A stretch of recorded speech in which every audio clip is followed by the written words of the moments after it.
I am sharing this knowledge no matter what. I will not going to keep it in my vest because it's the children and the babies that benefit from collaboration. I was so surprised that some of the leaders in the field were not willing to share their information with me. So basically trial and error, and I went to all the courses, you name them, I went to them. Hi, and welcome back to the Untethered Podcast. Today, we have Cheryl Pelletier rejoining us. You're going to instantly love her if you've never encountered her, met her, been mentored by her before. Many of you know her as Sasha, a nickname that she earned 30 years ago from a child who was learning to speak, and it stuck. But Sasha, or Cheryl, is a speech language pathologist with over 35 years of experience specializing in feeding and swallowing disorders across the lifespan. For more than 2 decades, she served as the lead feeding and swallowing specialist in an outpatient setting, working with babies, providing lactation coaching, supporting children of all ages, and treating neurologically diverse adults with developmental delays. In 2017, driven by what her own patients truly needed, she invented a completely new approach to therapeutic chewing and swallowing, which led to the creation of the Side Biter, a patented tool that uses real diced and frozen foods to support functional chewing and swallowing. The patent was officially granted between 2020 and 2023, and it has been an absolute game changer in the feeding world. So go check that out. Today, Cheryl also runs her own private practice, Nosh Inc., and she is a mentor inside of our programs, Feed the Peds, the Pediatric Feeding Hub, and inside of the Certified Pediatric Feeding Therapist certification. So whether you're just starting in feeding or you are looking for certification, she is part of our programs and she is an incredible mentor. You are in for such a treat with this conversation. So let's dive in. Welcome to the Untethered Podcast. I am your host, Hallie Bulkin. I'm a certified myofunctional therapist, feeding specialist, podcaster, business owner, and mentor. This podcast is all about getting your questions answered and collaborating with colleagues to bring you the most up-to-date information in the orofacial myofunctional therapy, airway, tethered oral tissue, and pediatric feeding therapy space. If you're new here, I challenge you to keep an open mind and join my mission to spread this message far and wide. If you've been around since June 2019, thanks for being a loyal listener. As we jump into today's episode, remember to listen with correct oral rest posture. Tongue up, lips closed, teeth apart, breathe through your nose. Let's get started. Cheryl, welcome back to the podcast. Thank you for having me. Good to see you. You too. I always love chatting with you. We've done a couple of these now, and you are obviously a very important and integral part of our Feed the Peds and CPFT team and mentorship team and all the things. So I'm honored that you're taking some time out to hang with us today. Well, it's a wonderful opportunity to be a facilitator as well as a coach. And it means a lot to me to be involved. And just in case I default to Cheryl's nickname, if you hear me call her Sasha, I just want to put that out there. That is what we call her internally here. So it's Cheryl that I'm referring to if I say that. Okay, so mentorship is definitely not new to you. Basically, I feel like it's almost who you are. Like, you're obviously a pediatric feeding therapist. You have a lot of experience. You've worked in a lot of settings. But I think throughout your entire career, you've shared that you have basically always had students, newer clinicians with less experience under your wing. And so it seems like it's been a constant. I'm just curious to have you share with us just, like why that's mattered to you, why that's kind of been a part of who you are, since it sounds like almost since the beginning. Well, it's a story because I have been there. I have been asked many years ago, I would say 25 years ago, I was asked to create a feeding and swallowing program in an outpatient facility associated with a Boston hospital. And was ground zero, and I wanted to do it the right way. I started making protocols and collecting data about how to create a case history, policies and procedures, how to keep the facility clean and sanitary, how to create an assessment, how to build a team, OT, PT, speech, dietitian, GI. I felt very alone and very afraid. And I reached out to a lot of facilities close to me thinking that I'm sure they're going to mentor me. I'm sure they're going to help me along because I want to do this thing. No, they had no obligation to me whatsoever. I was very nervous. I cried a lot, and I swore to myself, if I figure out just a little bit of knowledge, I am sharing this knowledge no matter what. I will not going to keep it in my vest because it's the children and the babies that benefit from collaboration. I was so surprised that some of the leaders in the field were not willing to share their information with me. So basically trial and error, and I went to all the courses, you name them, I went to them. The problem with all the courses were that when you're looking at a child, they don't always fit into what you just learned at this course. And the person behind the podium is not going to say to you, yeah, do this with this child, because they've never met the child before, right? So you have to then think on your feet and problem solve and be quick about it. And that is the reason why when I was in a position of supervisor or a mentor, I'm like, this is what I'm looking at, and this is why it's important. Because I had no idea at the beginning, and I was in the trenches, expected to know, and it was full on imposter syndrome, and I was petrified. And I don't want any clinician that we are lucky to have in our courses, the 12-week and the certification, to feel like that ever again. I want them to be able to get the knowledge, to problem solve with their peers, to have a facilitator that will draw. They know a lot. Everyone in our courses that we do together, Hallie, they've been through it and they know a lot, but there's still this hunger for knowledge, and we are always striving to be lifelong learners. But if you don't have a good mentor or facilitator or coach that walks alongside you, you can either get too frustrated or forever miss key elements that would have mattered for that child that has feeding and swallowing problems and their families, because you're not just treating the patient, you're treating the whole entire family. And so that's why when I got this opportunity to use some of the things that I learned along the way, and I learned alongside all of the participants, because I love their questions, and I'm like, oh, well, let's figure it out. And like I said, the peers that are together with that clinician also have a set of skills that maybe I have not had. And so they come forward, and it's such a dynamic way of learning, very mature, very professional, very supportive. And I just love being a part of it, because I feel like that when you train a clinician to the next level, you are helping thousands of children get off wait lists, get what they truly need, bring in collaborators, referral sources that they truly need.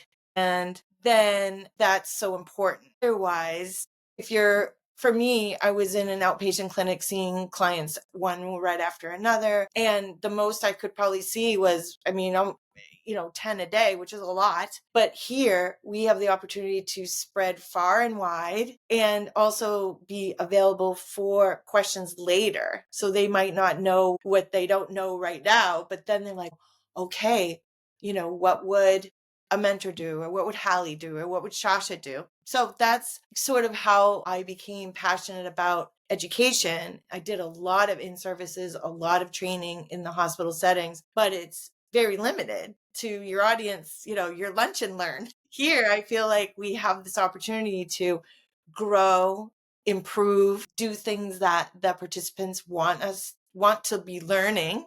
So we always throwing it out there. How can we help you the most in this case? Mm-hmm.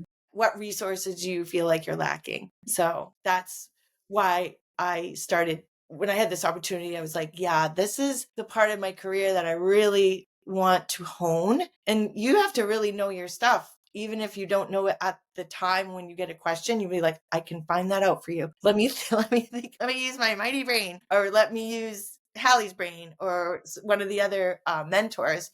And not everyone knows all the answers. And that's the beauty of it. And it means that you're growing in a mature, professional manner. I love that. I love that. And you said something at the beginning that I think is so key. I struggled as a new clinician to find people to mentor me as well. And I offered to pay people both in feeding and myo, and it was like crickets. And it was wild. I mean, people didn't even say no. They just wouldn't respond to my emails or my calls. It was like, are we adults? Or, just tell me no. I'll go away. Give me a no at least. Like, have the respect and decency to say, no, you know what? I'm not interested in, because I feel like you're competition, or I don't know. Give me a reason. Give me something. Nothing. It was wild. But that also gave me the passion to learn and then want to share that knowledge. And that was a big thing in the beginning. I was like, no more gatekeeping. Gatekeeping only hurts the patients. Why are we so afraid? And not we, you and I, but just as a profession, why are some of the incredible, brilliant minds who are at the forefront of what is being taught here so afraid to educate the next level and mentor the next level or the next, the rising, leaders of the future in this space? Do you feel like they're going to replace you and you won't be relevant anymore? Like, there's enough of us to go around. There's enough patients to go around. I don't know where this fear-based mindset comes from, that we can't actually step out and mentor and educate fully, those who are in our circles and those who reach out to us. And so that's like you said, I was like, I want to gain this knowledge so I can help others. I can help other patients. I can help other clinicians. Gatekeeping it is harmful. And there's just so much of that in our profession. I don't know why. Well, I also, just coming from a medical kind of standpoint, the administrators, I don't think knew how complex pediatric feeding and swallowing was and how detailed of an education the clinicians needed even back then, because in school we didn't get it. And so I think that there was a disconnect between what was needed educationally and then the time and the funds to take a person like me and give them administration time to make a curriculum, to actually teach the basics before we made some mistakes that were costly. I mean, this is really the only setting or subcategory of speech therapy, well, and occupational therapy too, where you could harm somebody. Somebody could choke to death or aspirate or there could be consequences for what we don't know. And I struggled with that because I felt like that when people weren't getting the supervision, I was a supervisor, but I went above and beyond, never paid for it, just because ethically I knew it was the right thing to do, but there wasn't anything in place to educate people that wanted to learn, that came to me and said, Sasha, I want to be on the feeding team. I'm like, yep. What do you think that those newer clinicians struggle with the most when they start working? Is it what you just said? Is it that fear of like, I could actually do harm to these patients? And I know that's very different than everything else in the pediatric or in the pediatric world in general, SLP, OT, PT, but the ability to potentially cause harm. And you need to know some basics. That's why I just love what you put together for the Feed the Peds 12-week and as well as the modules for the certification, because they're right there. There's time to review it. There's resources. There's websites.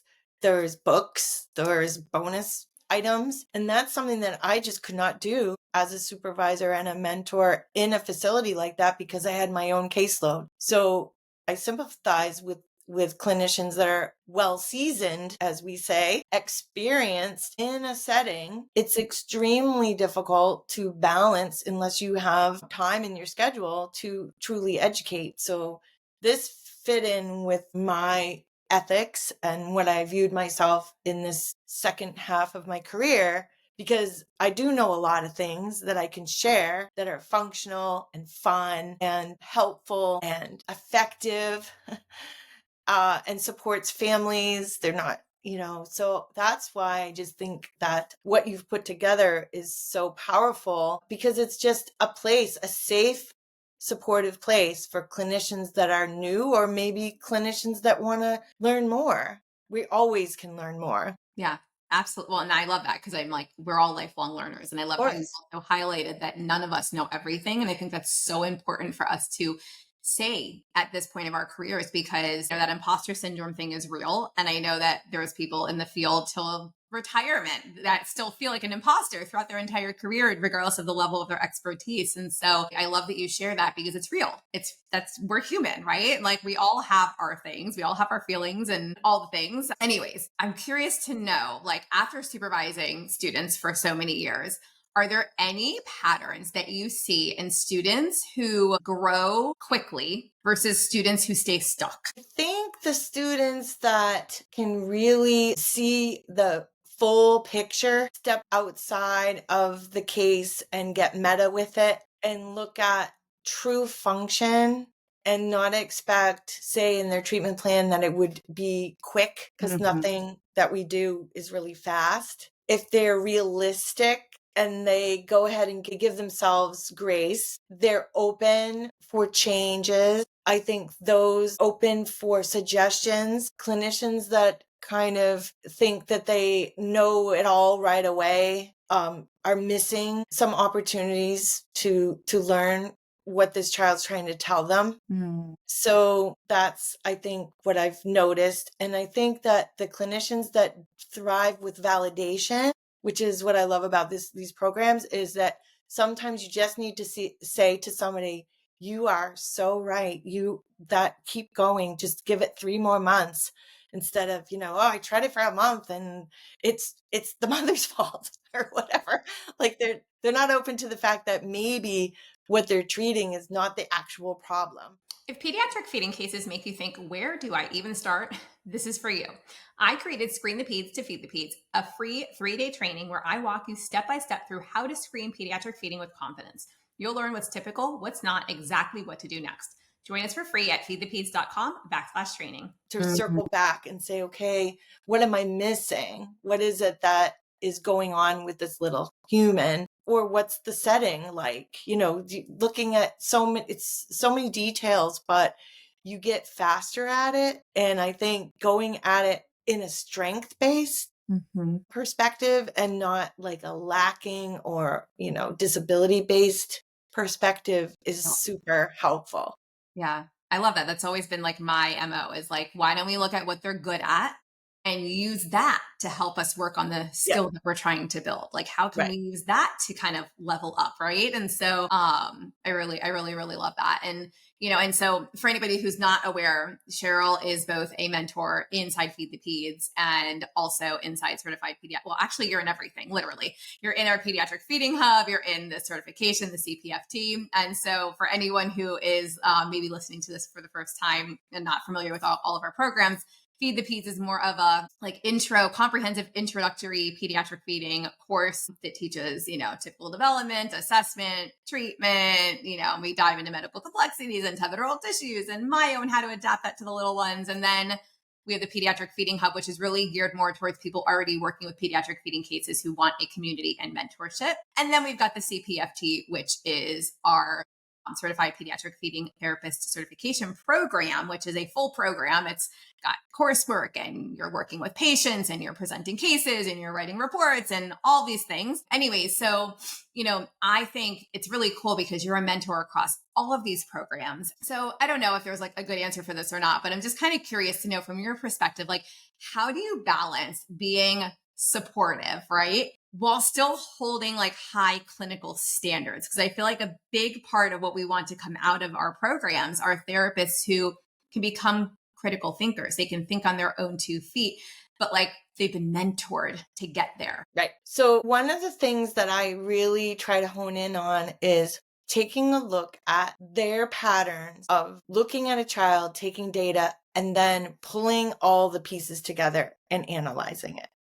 Because we are good at being clinical investigators, right? So we're looking and we're watching, but pulling it together and making some clinical decisions based on a protocol that you're using, based on some testing tools, having a real kind of mindset of what does this all mean? How do I put it together? What diagnosis can I come up with? What are the rationales that I have for creating a functional, measurable treatment plan? How do I determine what referral sources I need to support this family and this child? I think doing that in a directed, cohesive way is what we can do to bring somebody to the next level. Sometimes we don't know what we're seeing. We're seeing something and we don't know exactly how to describe it. So bringing language to that, and it's great because we're in the therapy field where we're teaching vocabulary all the time. But sometimes when it comes to us on a report, what is it that we saw? How do we describe it? What does it mean?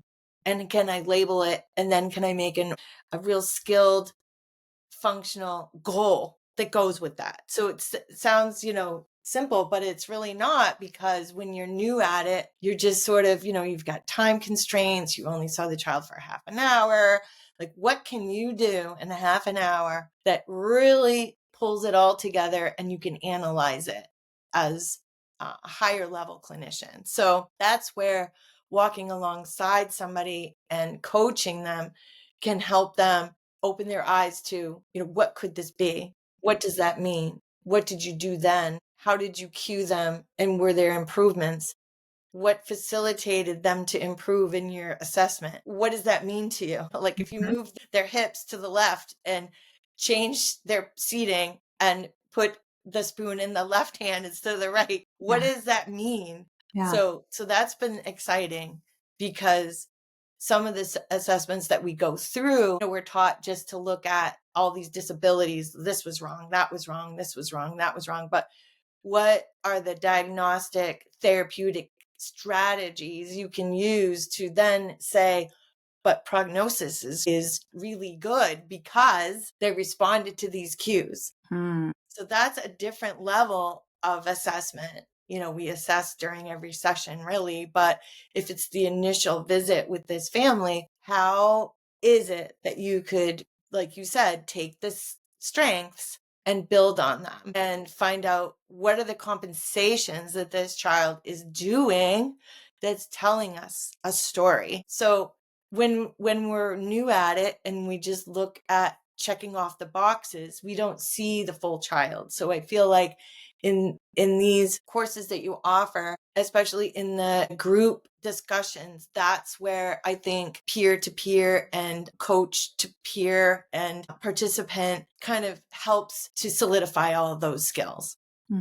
I love that. And it's really cool to see everyone coming out of either Feed the Peds, the course, or the CPFT program, because we see clinicians like shift from like asking like, am I right? Is this right? Is this how you would do this? What am I missing? To kind of going like, well, what is my clinical reasoning around this? Like you were like guiding them on like, why are you doing this? Why is this important to you? Like, what is the reasoning behind this? And helping them, right, trust their observations and their own clinical instincts. And, there's like this real like clinical maturity, if you will, that I see that like grows in Feed the Peds and then just like completely blossoms inside CPFT, which is so very cool. And so I think it's very exciting to see them go from like start to finish in both the course and the program. But what would you say, like, so as a mentor, I'm just kind of curious in the program, because I'm thinking of conversations I've had with people like wondering if they should, go into CPFT, if they should get certified as a pediatric feeding therapist. Are there certain like people that you feel like, yeah, this would be a really good, opportunity or reason or, example of somebody who should go through certification? Any thoughts around that? Candidates for certification? I feel like that the clinician that's been at it for a while, a good 3 to 5 years, who has a pretty full caseload of feeding and swallowing cases, who wants to really either step out into private practice or really specialize. They really want to say, I'm a specialist, because I think a lot of people will just name themselves a specialist. I'm a specialist. I'll be honest, I never in my whole career told anyone I was a specialist. I was a feeding and swallowing therapist because at the time I had a full caseload of all clients that had those issues, but I never named myself as a specialist. And I think that if I had a certification, and I think now I could say that because I have it, but I feel like that it sets you apart from somebody that sees clients now and then that have feeding issues, or you're the go-to person at your facility. But you haven't done it for a really long time. I really think that certification gives a leg up to that person to say, listen, this is who I am. I have learned through the school of hard knocks in 3 to 5 years. I am dedicated to this, and I went through this certification. And I've heard so many stories about people saying, yeah, now that I have this, I'm getting referrals from ENTs and GI, and they've recognized me as a leader. So the 12-week is more of like, I'm doing it, but I'd like to kind of fill in the holes. And then going to the certification is the next really nice step, because then you really have credentials. You're credentialed. Yeah. That was my issue. I didn't feel confident because no one, had a magic wand or dubbed me queen of feeding and swallowing program. I just tried my best, but I never, even on my business card, it never said specialist ever, because I just didn't, I don't know. I didn't have the credentials yet. So that's where I think this is so wonderful. And I will also say that my small group that I worked with, when we were doing we do a lot of assignments and exercises and homework. It's a lot of work, but worth it. They said to me, at first, we didn't know why that these certain things were important. For example, how to write certain things on your assessment report. And when I said, you can now go anywhere, any setting. If your job at the school ended and you were then thrusted into inpatient or whatever, just across the board, your evaluations are stellar. A physician can look at them and know exactly what your expertise is telling them and what your expertise is going to do about it, because there was no more nebulous, language. It was concise, direct, functional, and supportive and family friendly. And so many people were like, I thought my reports were really good and I was very insulted. Now they're so good and I get it. So that's really exciting. Back to like the clinician that gets stuck. If you're doing things the same way all the time, you're not growing. Yes. And I love it because it's been so interesting. There's some newer clinicians who have been in the field, doing feeding for just a couple years that have gone through the program. And there's people who have been in the field for 35 years who have gone through the program, and everybody has gotten something out of it and feels like it completely changed things for them. And that's what's really incredible, because, it's like whenever I set out to create any of this, my goal was function. How do we make this functional? How do we create critical thinkers? How do we help you as a clinician actually get out there and help your patients and feel good about the work that you're doing and knowing that you're making progress, and not just fill a CEU. Like, we can fill CEUs all day, every day, and all kinds of these companies that sell you memberships for $100 a year or whatever. That's good and great if that's your goal, is just filling CEUs. But I know for me, I was like, no, I'm looking for the thing that's going to actually help me improve and be a better therapist for my patients. And I just couldn't find that. I was like, I really had a hard time finding, like, the things that were out there too, at least in pediatric feeding, were like very specific to certain courses or programs, but they weren't like comprehensive approaches.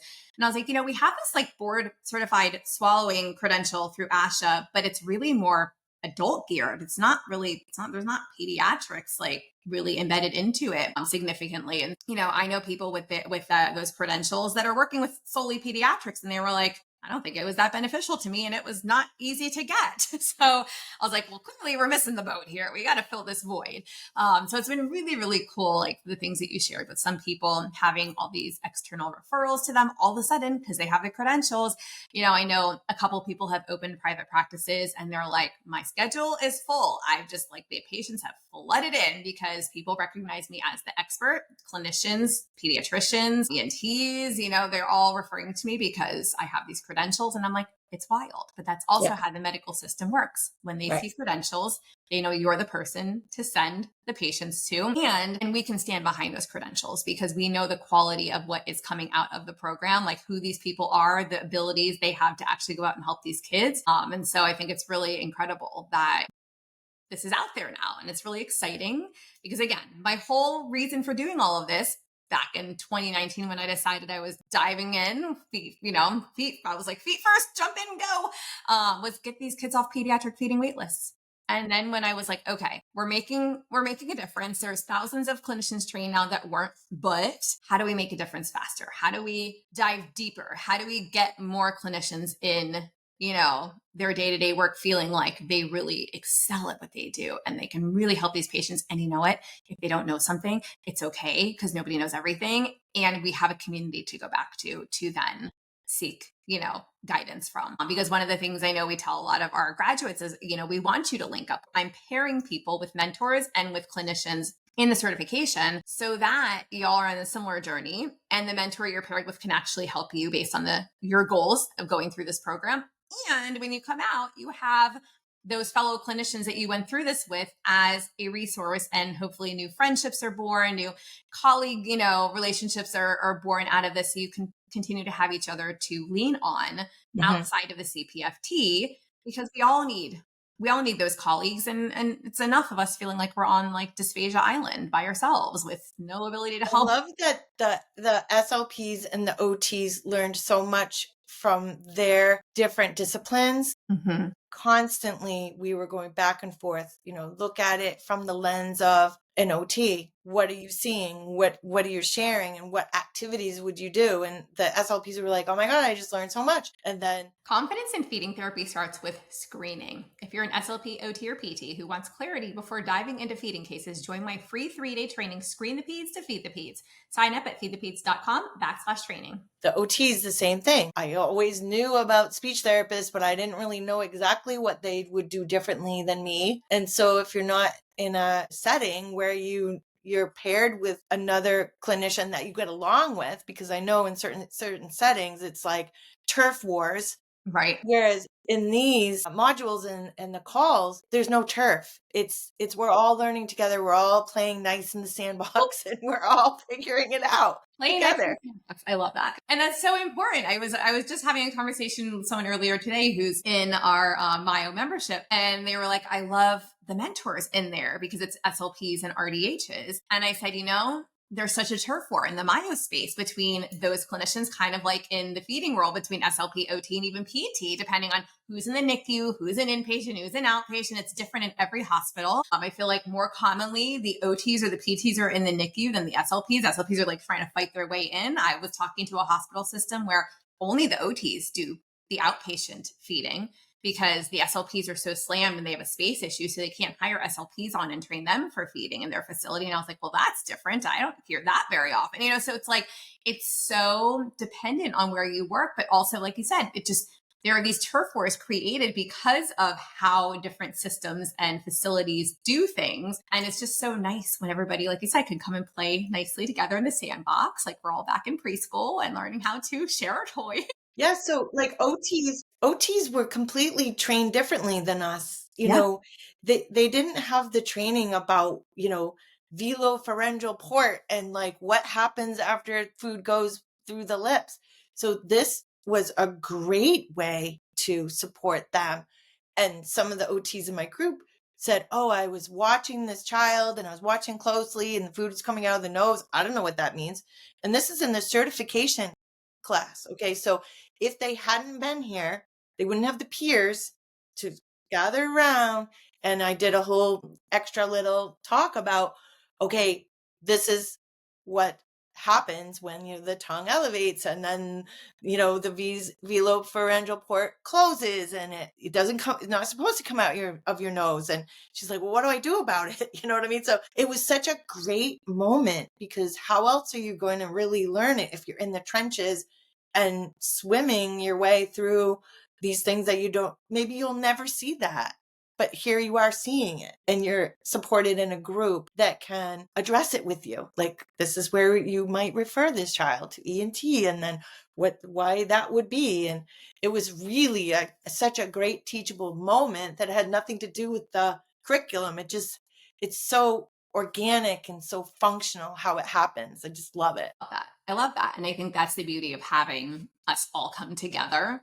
And why I try to marry the professions who both have the license to, to do these things, because, similarly, OTs learn things in school that us as SLPs do not. And that tends to be more around maybe some of the sensory system, based conversations and proprioception and all these terms that like SLPs are like, what does that mean? Like, what is that? Tell me more about it. Right. And so, and positioning and seating and all these things that play into feeding that are critical, but that, a lot of us may learn on our own. I didn't learn any pediatric feeding in grad school at all. So there's that. I only learned adult dysphagia, which is totally different than pediatric. But I think we all have a seat at the table and we all have different backgrounds and we all have different knowledge. And when we can all come together, we have so much to learn from each other. And so when you do have these like case questions pop up and these teachable moments and you've got both professions in the room, right? It's like a totally different lens through which you see the same patient case situation. And the patients are better for it, because then we have different conversations that allow us to bring different things back to the table and when working with those patients. We're so lucky that in the 12-week Feed the Peds, we have Karen Howarth, who is gifted. She is our co-presenter. And she brings to the table so much knowledge. She's a skilled OT, and it's a great team, because where I end, she picks up, and we just offer the participants a well-rounded, holistic view of situations and cases with a spin on the strengths and building on those. So I really love that. Yeah. Yeah. And then we've got OTs who've created some additional coursework in the CPFT.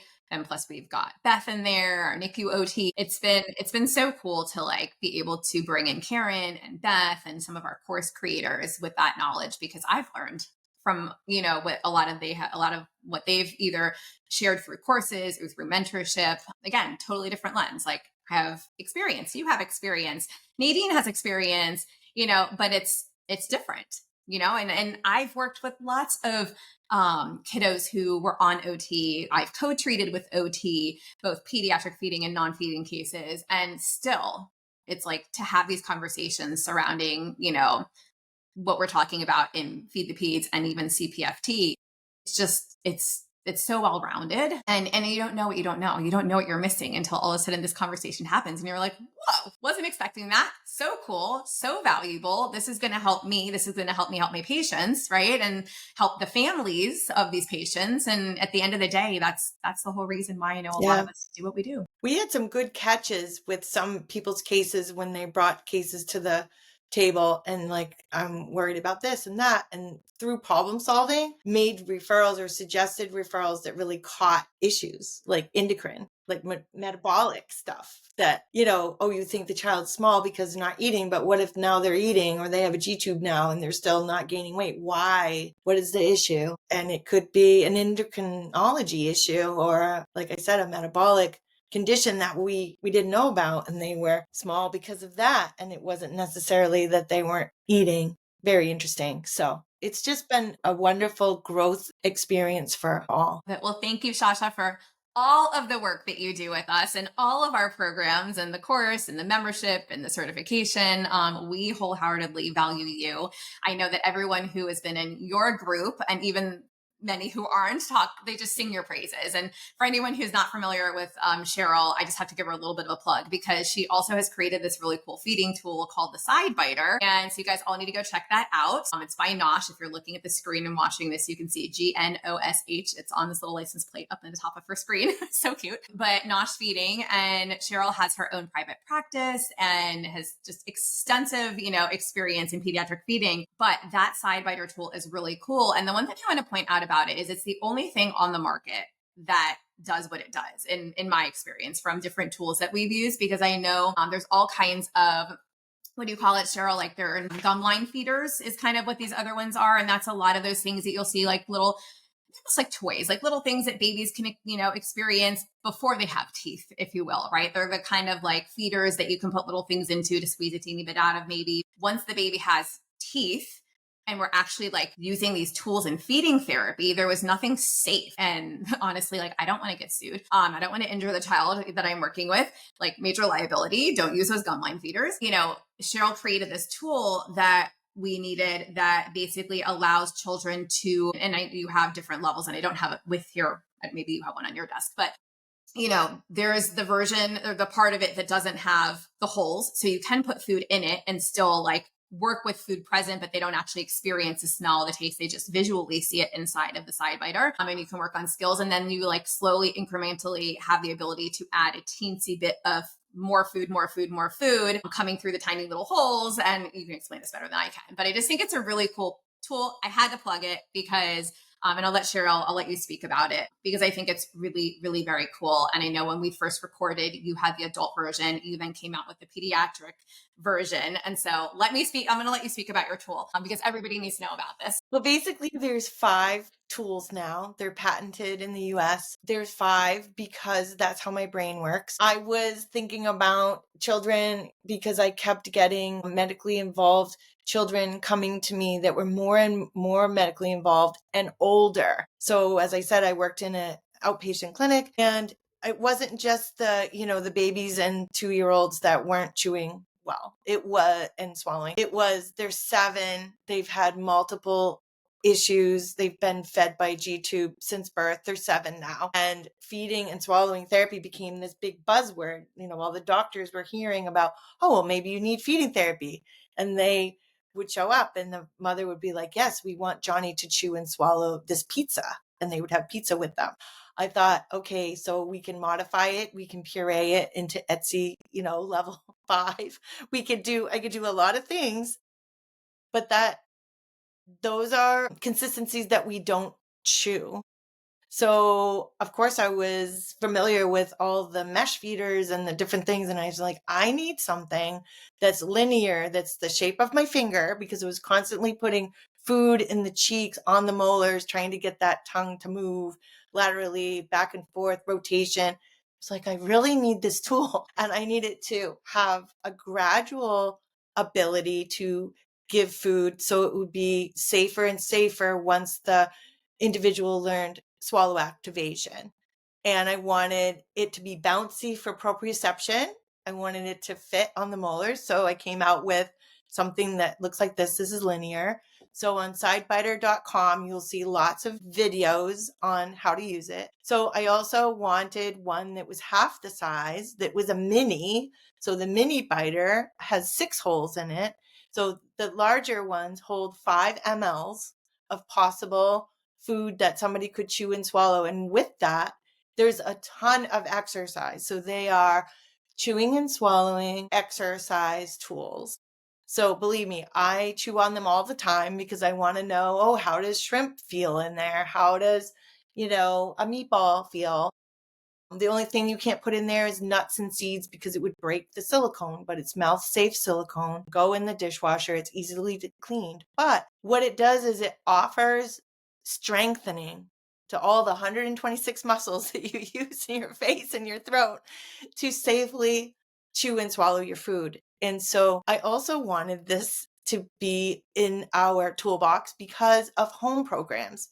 Some of the families I saw could only come one time a month if the child was sick or the older person I was working with, older adults with developmental challenges such as Down syndrome and autism. And so they would come from a long way. They would come once a month. They would miss that. Then I wouldn't see them for 2 months. What we do in 45 minutes is not going to help them in 2 months' time. So I wanted to send something home with them that they could use to stimulate flavor, saliva production, saliva management, motivate them because, motivating somebody that has a cognitive disability to have pureed foods sometimes doesn't go well. They don't want that. They want what they had before. So one of the clients that really spurred me on was an adult 67-year-old man with Down syndrome that had a stroke. Now he loved food and now he's got a feeding tube. And he could not understand why he couldn't have what he wanted to have,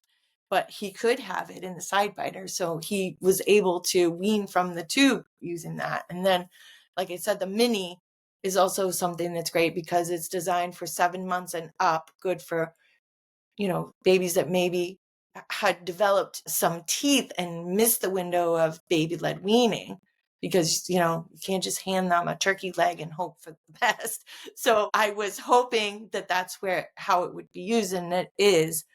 And it's something that has really taken off and is highly functional. So I appreciate this opportunity to talk about it. I do have a coupon if anyone wants to try it out. It's Feed the Peds. It's FTP. So if anyone who is following Hallie and is involved with Feed the Peds or certification, if you want to try them out, that's what you could use and share with your patients. And I also I do tons of chats and virtual trainings to support creative and effective use of all the tools. So that's what it is. And I think it's important to share too, because I'm a very crunchy mom. For the other crunchy mamas out there who are like, well, where do these materials come from? And is this safe? And all of that. Like I know Sasha has this produced in the United States. Mm-hmm. Even down to the cleaning tool where I know she knows the quality of what she's giving you. So it's safe and that nothing's going to degrade. And, it's not coming from China, which if you're not aware, most of those baby feeders are coming from China. They're treated like toys. So they're not necessarily like food grade safe types of tools. So just know where your stuff is coming from and what you put in your baby's mouth, because this is definitely safe and tried and true and tested and all the things. And I just wanted And to it can be frozen. The other thing is that they can be frozen or contain frozen foods, put in the freezer overnight. You can put breast milk in them. You can put, frozen yogurt. If you can't have a thin liquid, you can use pudding in there. Anything that would maintain viscosity for thermal stim, for awareness. And it can be it is durable to 500 degrees. So wow. it can go in the dishwasher at any commercial dishwasher, which is usually 185 to 200 degrees Fahrenheit. So there was a lot of thought and effort that went into creating them in a durable way, in the shape and the size that would be therapeutic. So it's definitely a medical tool.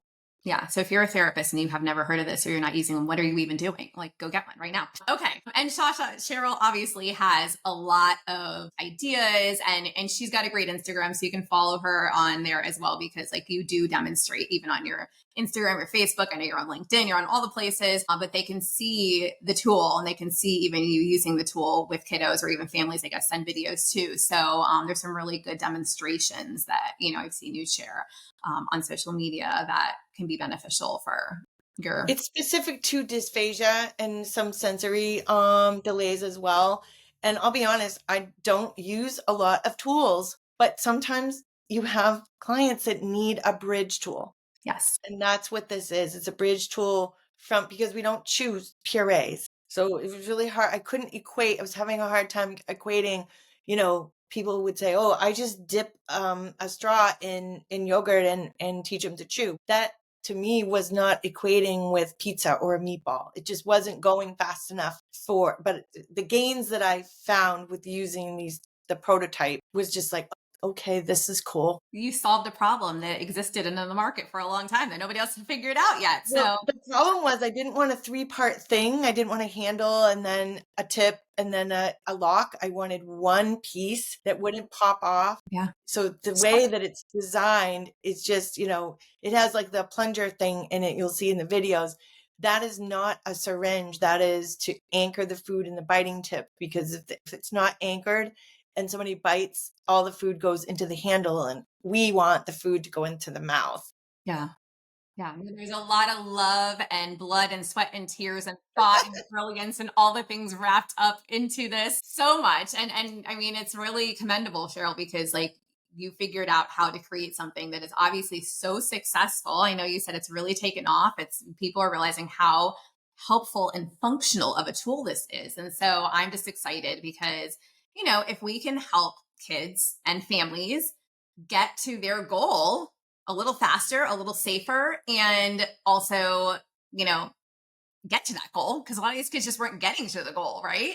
Or whatever the goal is that the parent has for that child. Like it's huge. You're really changing lives. And well, also the quality of life. Like there's some, kiddos that I had that maybe had a condition that was progressive, or they're really not a candidate to wean from a G tube. However, during Thanksgiving or holidays, Hanukkah, Christmas, there's certain foods that everyone's having and this child isn't. So it would be really nice to put, turkey and stuffing or a birthday cake in the side biter, and they can have the frosting on the outside, and the amount of work that it takes to get 5 mLs out of the side biter and 2.5 mLs out of the mini. There's so much work involved that kids have actually moved on pretty quickly to the actual food, which was the point. It's not to use that as a feeder.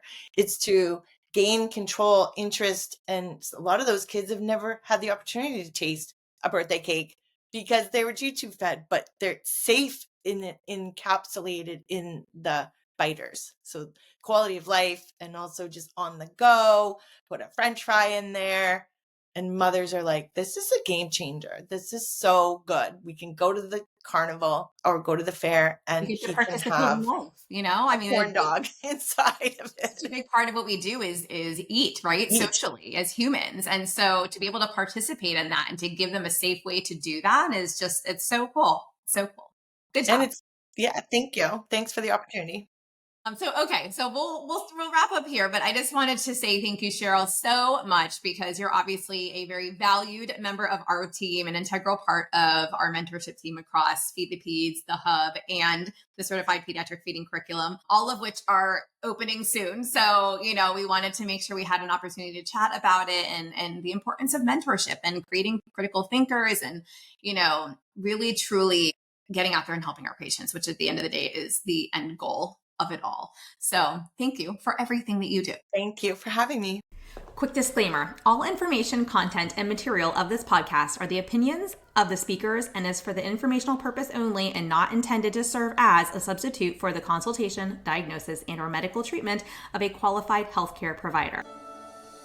Thanks for listening to this podcast. If you found value in this episode and want to hear more of these Myotots, airway, and feeding related episodes, be sure to leave a review on Apple Podcasts and share this episode on your social media platforms. You can access free resources and all I offer at HallieBulkin.com or pop over to @HallieBulkin on Instagram to get all the latest updates.